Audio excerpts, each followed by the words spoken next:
সাল্লাল্লাহু আলাইহি সাল্লাম বলেন, এই জন্য বলেছেন আও মুহিব্বান, তুমি ওই সমস্ত আলেমদের সাথে মহাব্বত করো, ওই সমস্ত আলেমদেরকে ভালোবাসো যারা আল উলামা ওয়ারাসাতুল আম্বিয়া, যারা নবীদের ওয়ারিস, যেই নবীরা মানুষকে সৎ পথের দিকে ডাকতো, যেই নবীরা মানুষকে ইসলামের দিকে ডাকতো, যেই নবীরা মানুষকে কোরআনের দিকে ডাকতো, যেই নবীরা মানুষকে আল্লাহর দিকে ডাকতো, আল্লাহর দিকে ডাকতে গিয়ে, নবীর দিকে ডাকতে গিয়ে, কোরআনের পথে চালাতে গিয়ে এই সমস্ত নবীদেরকে করাতের নিচে যেতে হয়েছে, ঠিক কিনা বলুন? হযরত জাকারিয়া আলাইহিস সালামকে করাত দিয়ে দ্বিখণ্ডিত করা হয়েছে, হযরত মুসা আলাইহিস সালামকে দেশান্তরিত করা হয়েছে, হযরত ঈসা আলাইহিস সালামকে মারার পরিকল্পিত একটা ফাঁদ পাতা হয়েছিল, হযরত মুহাম্মদ সাল্লাল্লাহু আলাইহি সাল্লাম তিনাকেও তারা রেহাই দেয়নি, রক্তাক্ত করেছে, তার শরীর থেকে রক্ত ঝরিয়েছে।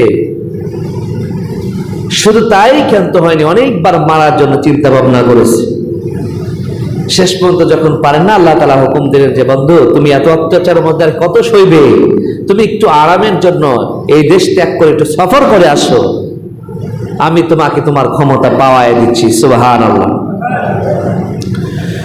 রাসূল পাক সাল্লাল্লাহু আলাইহি সাল্লাম আল্লাহ তাআলার হুকুম পেয়ে যখন মক্কা থেকে মদিনায় কিছুদিন অবস্থান করার পর তিনি যখন মক্কায় ফিরে আসলেন, তখন তিনি বীরের বেশে ফিরে আসলেন। আল্লাহ তাআলা বললেন, এই যে তুমি এখন যাবে, এই মক্কার মধ্যে সব চাইতে বড় নেতা আপনি।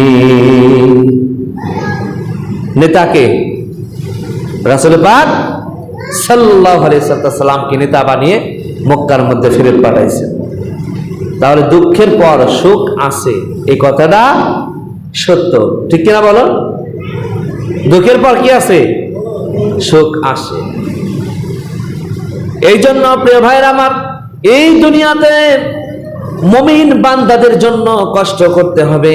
কাফেরেরা, ইহুদিরা, নাসরারা এবং মুসলিম নামের কিছু মুনাফিকরা সব সময় ইমানদার বান্দাদের পিছনে লেগে থাকবে, তাদেরকে কষ্ট দেওয়ার জন্য সচরাচর চেষ্টা চালাবে। রাসূল পাক সাল্লাল্লাহু আলাইহি সাল্লামের সাথে যখন মৃত্যুর আগ পর্যন্ত পারল না, সমস্ত মানুষগুলো রাসূলের কবর জিয়ারত করার জন্য ছুটে যায়। তার পাশে দাঁড়িয়ে, তার রিয়াজুল জান্নাতের পাশে দাঁড়িয়ে, তার কবরের পাশে দাঁড়িয়ে যখন সালাম দেয়, কাফেরদের আর সহ্য হলো না। এটা যদি রাসূলের এভাবে চলতে থাকে, তাহলে মানুষ এখান থেকেও দিন পেয়ে যাবে। অতএব এই মানুষদেরকে এখান থেকে আসার জন্য ফেরাতে হবে, এখানে আসা তাদেরকে বন্ধ করতে হবে। এই জন্য রাসূল পাক সাল্লাল্লাহু আলাইহি সাল্লাম লাশ মুবারক চুরি করার জন্য দৌড় থেকে, নিচ থেকে সুড়ঙ্গ করে একেবারে রাসূল পাক সাল্লাল্লাহু আলাইহি সাল্লামের লাশ মুবারক সোয়া ভাব এমন পর্যায়ে পৌঁছে গেছে। ওই সময় তাবেঈন ছিলেন, তাদের কাছে সাহাবারা ছিলেন, তাদের কাছে এই ঘটনা জানায় দিলেন, বোঝায় দিলেন, স্বপ্নের মাধ্যমে বলে দিলেন যে আমার লাশ মুবারক নিয়ে যাচ্ছে, তোমরা হেফাজত করো।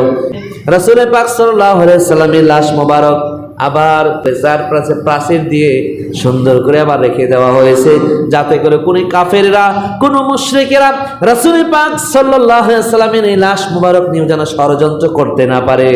এই জন্য তখন কবরের চারপাশ পাথর এবং সীসা দিয়ে ঢালাই করে দিয়ে উঠায় দিয়েছে, যার কারণে আজও পর্যন্ত কাফেররা সেই কবরের পাশে গিয়ে আর সাহস পায় না। এটা এই জন্য বললাম যে কাফির, মুশরিক এবং মুনাফিক এরা এতটাই ভয়ঙ্কর। একজন মানুষ মুসলমান মারা গেছে, মারা যাওয়ার পরেও তার স্বস্তি নাই, মারা যাওয়ার পরেও তাদের ভিতরে ভয় থাকে, মারা যাওয়ার পরেও তারা চিন্তা করে যে এই মানুষটা মারা গেছে, না জানি আমার কোন ক্ষতি করে বসে। আপনারা দেখেন না, দিলওয়ার হোসেন সাঈদী সাহেব, ওনার কবর যখন দেওয়া হয়েছে, তারপরেও অন্তত পক্ষে 1 মাস তার পাশে পুলিশ পাহারা দিছে। কি এই জন্য দিছে? যাতে করে এই লাশ তারা উঠাইতে না পারে। অথচ ইমানদারদের শান হলো, সে যেভাবেই মারা যাক, আল্লাহ তাআলা তাকে যেভাবেই নিক সেটা তারা নিজেরা সানন্দে গ্রহণ করে নেয়। ওই সমস্ত কাফের মুশরিকদের জন্য আসলেও খুব কষ্ট হয়, আফসোস হয়, তারা দুনিয়াতে কি করছে, দুনিয়ার জন্য তারা কি করছে। আল্লাহ তাআলা সবাইকে বোঝার তৌফিক দান করুন, আমিন। জোরে বলেন আমিন।